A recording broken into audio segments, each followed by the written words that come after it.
Hi, and welcome back to the Divine Stewardship Podcast. I'm Chris Stanton, and I'm here with my lovely wife, Corinne.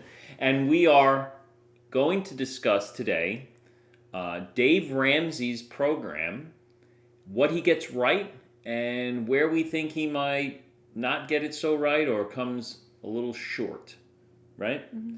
So I think we have a good foundation to speak to this simply because, number one, we did FPU, right? We became Dave Ramsey certified coaches. So we went through that coaching program, right? Yeah. And I think it was a couple of $1,000s each, actually. I think $2,000 each. Maybe. There was a deal, but we did both of us, yeah. So either way, we did the program first, then did the coaching, so that we can help and promote that type of methodology. And then we kind of shifted. We did a shift. Yes. So we did the whole thing, shifted from the dogma approach, right? The hard, this is this, and everything else is Right. the devil. That's not what he said. Okay, so I'll start by saying I think the Dave Ramsey program is fantastic. And I think that for someone who doesn't really know the basics of managing money or creating a budget or identifying what your income is and what your expenses are. And I think that the program is a big help with that. I think he's got great advice for, I'd say the budget aspect and also like saving for retirement. But there comes a point where I felt like, okay, we did that. We got to now paying off the mortgage. And now it's like, but what's next? It's if we were to continue on that same like baby steps, we would just be putting 15% or whatever percent we would like, but at least 15% of our household income into retirement, into 401k, into Roth IRAs, traditional IRAs, whatever the case may be. Maybe investing some extra money that we have. Let's be clear, that is investing. But investing, I mean, in like stocks and that is investing in stocks. Mutual funds are stocks. But not through a 401k or retirement. I mean, like, remember we were in like American funds and we had like... We are in American funds. But you know what I mean. But that's my point. That's where I think he falls short. Because... Oh, I see what you're saying. Because that is investing. That isn't technically saving. Right, you're right. It's not a guarantee. Right. Things can change. You can lose money. That's where I think he falls short. You're right. His retirement advice, although has good intentions, falls short because it's very myopic, meaning it's very short-sighted. Mm-hmm. It doesn't allow for other views, other modalities of building wealth. Because his big thing, especially when it comes to like insurance, right? He's a very big proponent of term insurance and invest the difference. Term life insurance is one of the cheapest types of life insurances there is out there. They run from 10, 15, 20, 30 years. They're very, very non-expensive. They're really not expensive at all. Every company has them. You can find any company that'll give you and sell you a term insurance. And he's a big proponent of taking that other money, that additional money that you would have spent, let's say, on a more expensive whole life insurance, which is definitely more pricey than a term. A traditional whole life. Yes. And then go and take that difference of that money and then go invest it in a mutual fund. That all made a lot of sense when we sat down. It makes sense to those who don't know where to start. Where we were, how many years ago, that made sense. A lot of sense. And we kind of got on the same thing of like no whole, all term. We got our terms when we had our kids. And now knowing a little bit more about different types of whole life policies and what can be done with them, definitely opened my eyes. I did not know there was anything other than like a death benefit with those, but that's another conversation. But Yeah. The other aspect, even those in the know, right, and those who would be, let's say, certified financial advisors, which we are not. We're certified Dave Ramsey coaches. Mm-hmm. We're not certified planners. We are coaches. All right, we can help you and guide you. Ultimately, you would need to speak with a professional who is a certified professional for your securities and things like that. But even those individuals will look at Dave's advice, and the good ones will say it's okay at best. Right. There are other things that you can do. There are other modalities, of investing. And I think what people also have to understand is when you're quote unquote saving in the mutual funds, his big thing is that you're going to get a 10% return every single year. No, maybe even an average, but that's not guaranteed. Average. Nowhere is that guaranteed. None. No. And when you start looking at it, yes, over the years, right? In, let's say, a 30-year time frame, you can maybe get that 8, 10, he says 12 at some point. 12%, yeah. It's not realistic, and here's why. Where on that 30 years are you? What do I mean by that? If you're 25 years in, okay, and you're now ready to retire in a year or two, and that year or two comes, and we have a 2008, or we have a pandemic again, because now that's an option now, because it happened. No one thought it ever would, that the whole world would shut down, but it did. Okay, governments across the globe shut things down. Okay, 2008 here in America, the collapse, the financial crisis, where literally banks needed to be bailed out, where people put money, where people invest money into, okay, lost. People lost their retirement income. Right, so then what then it's... So now that 30 years, you went 25 years investing. Right. Okay, saving your money in those retirement accounts. Right. And then right before the 2 years that you were going to retire, 60% of it is gone. 40 to 60% in some cases, people lost their wealth. Lost, gone. And it takes an average of anywhere from 8 to 12 years just to regain where you were. Right. Potentially. So now that individual who was set to retire in 2 years now has to continue working for another at least 10 years just to try to get back what they lost. Forget about any growth. Right. Forget about the growth, just to get back what they lost. Right. So when you look at it in that type of perspective, the dogmatic view or the myopic view of buy term and invest the difference and only invest in mutual funds, it falls short for sure. It's not the best approach. Now, caveat to that, is there a best approach? I don't know. That's very individualistic.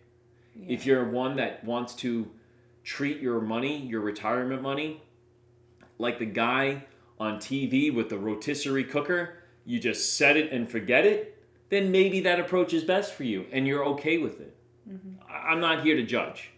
I'm here to simply say that through our education, through us doing the program, through us doing that, it probably wasn't the right approach or the best approach for us. Right. It was not bad, but I think there was something better that we could do. Something better. Yes. And I think that's all dependent on where you're at and what your goals are. 100%. And again, what he does phenomenal, and I agree with it 100%, is he rails those basics. Get a budget. Yeah. Get control of your money. Right. Understand where it's going. Understand where it's going. And again, have good stewardship over it. It is just a tool. Regardless, that's the foundation you need for anything to work. Anything. So that's where that program You want to start saving money, you need to know where it is. Right. You want to start investing money, you need to make sure you have enough and where it's going. You want to start building something, a business, or maybe you want to start investing in stocks, right? Individual stocks. Mm-hmm. You need to know where your money is, how much is coming in, where it's going out. These are quintessential things that you just need to have down packed. And maybe not just for a year. Maybe you need to have discipline for at least 2 years. Maybe. Each person is different, depending on what scale you were on, whether you were the spender that needed so much discipline. It's all trained behaviors. It's behaviors that become habits. And sometimes you just don't have any of those habits established. So it's a great program for that. And it is not realistic for everything to be cash these days. There's a lot of things that are done digitally, and there's things that are done electronically and all the things. So it's not, I wouldn't even say do the cash thing. Just be aware of your spending. Yeah. It doesn't even have to be cash. I get the whole cash is king. I understand there's more of an attachment when you hand that cash over and you don't get it back. Yeah. As opposed to tapping a card. Right. Or swiping a card. You get it back. You put it in your wallet. I understand all of that. And all of that. And it's a big psychological thing. Yes, it trained me psychologically to if I saw $25 left in that envelope, I was less likely to spend the $25. I'd be like, maybe I'll only spend $10. Right. And maybe I don't need this, which I didn't need it. Right. I never didn't put food on the table, or I never skipped out on groceries with doing, it wasn't like that. It's just that it made me think, do I really need this? Is this something that I can go without? And maybe I could put this somewhere better. Right. So for all of that, I think the Dave Ramsey program is perfect. And the one thing that, he claims that a lot of things you can still do without a credit card. Without a credit score. No, even without a credit card, like renting a car. He says, yeah. No, you do. You need it. He's like, there are companies that you can go to. Like, honestly. What if it's not available where you go? Right. There may be those rental car companies that you can definitely do without a credit card. Yeah. But they're not in any major airport. Right. It's not readily available. Yeah. You may have to do research and go through hoops to find those. Right. Same thing with finding a mortgage. Like, if you don't have a credit score or a credit card or any type of credit, yes, there is a thing called manual underwriting. Yeah. Okay? Yes, that's a thing. But, again, it's an extra step, right? And then there's I'm going to go rent an apartment. I'm going to go rent something. Some people don't accept that I only do cash, I have no credit score. Some landlords won't even look at your application. No. And you'll be skipped over. He'll say, but there's ones out there that do. But what if that's the perfect place for you in relation to kids' school and work? And that's the only thing holding you back is that you don't have a credit score. I'm not saying abuse credit. I'm saying if you use it properly, you can use it to your advantage. He does mention, you'll spend more to earn the points just to be able to have those couple extra $100. Now, coming from someone who went from all cash, never having a credit card. We had one credit card that we didn't do the plastic surgery on, that we kept it just in case. It was almost like a security for us. We didn't use it, but it was there. Yeah, we never used it. And we didn't cut it up. It was there. It was still active. Yeah. And it was the one that we didn't cancel. Right. But going from that to having from all cash to now, we put all utilities, anything that happens every month that's able to be not on a debit, but it can be on a credit, we put on there knowing exactly what our expenses are each month. Right. It might fluctuate with groceries being on there. It might fluctuate with gas in the car depending on how much we're driving. Right. We account for that. We budget, so we know that. But going from that to that, there's a couple $100 that we're able to throw at either that balance or put towards travel if necessary, and it does help. No, we don't spend more just to get those points. We get the points because we're putting things that we spend anyway on the card. We are not abusing it, and that is something you develop that muscle when you do the Dave Ramsey program of not abusing it. So that is something that I feel like is very well developed. So there becomes that perk now. Yes, but now we've now built up that muscle enough to say, we trust ourselves with it. And now let's utilize those extra perks. Exactly. We're not hurting ourselves. We're not spending extra money. We're sticking to that budget. So whether we're sticking to the budget with cash or with a credit card or half and half, it works for us. So it really all depends on what works for you. It's not this way for every single person. It fluctuates with how good you are and how disciplined you are with your money. Yeah, but you got to develop that muscle first. Yes. And that's where that program is great. Yeah, and that's where the accountability comes in. We coach people on that. We actually, in velocity banking, the points is actually a very big portion of velocity banking. You utilize the cashback on specific cards. So with velocity banking, you take everything and whatever can go on a credit card, you put it through a credit card that gives you the best cash value, cashback, cash value. And then that extra cash, once you've taken it for the month, you put it back into the account, into the checking account, and that essentially helps pay for the interest owed on the HELOC. Right, or whatever debt tool you're using. Right. So that is the beauty of utilizing that particular perk. Let's say you're debt-free like we are. You can now use those points to build up for airplane tickets. Yeah. Like if we're now going on a trip, okay, and we wanted to go somewhere for a week, if we don't have to pay for the flights, or it takes 2 flights out of the two plane tickets out of the 5. That helps. And we've spent nothing additional to do that. Nothing additional. We didn't spend more. If anything, we just planned it longer to accumulate the points. To me, that's invaluable because we didn't change our habits, but we got a reward for it. Right. Because we've become disciplined enough to do that. Now, Dave will say that, well, you could have done that and just built up cash. Yes, he's right. But here's the thing. Your dollar, cash, is losing value. This is the unspoken truth of cash, is that it's being eaten away by inflation. Inflation goes up, which a lot of people's wealth, whoever had cash, lost money. They lost value on the dollar. Okay? And that's what people don't talk about. Now, that's a little bit higher of a grade of a discussion, but there is a cost to just utilizing cash, and it's not discussed enough. That's why, having a really solid savings account, utilizing a whole life insurance policy as your savings account so that you don't lose the compounded interest that's developing. Unlike a regular, let's say, high yield savings account, you can put all your money in there and earn a lot of interest. Number one, you're going to pay taxes on that interest. Right. And number two, once you take out of the account, what happens? You lose all the compounding power on it. Right. Because you've now taken out the principal. Right. So there's a lot to be said there. Those are our biggest things that we see is really, really good with the Dave Ramsey program. And then there are a lot of other things that just don't tend to pan out in the long run. Right. Especially with the way the world is today.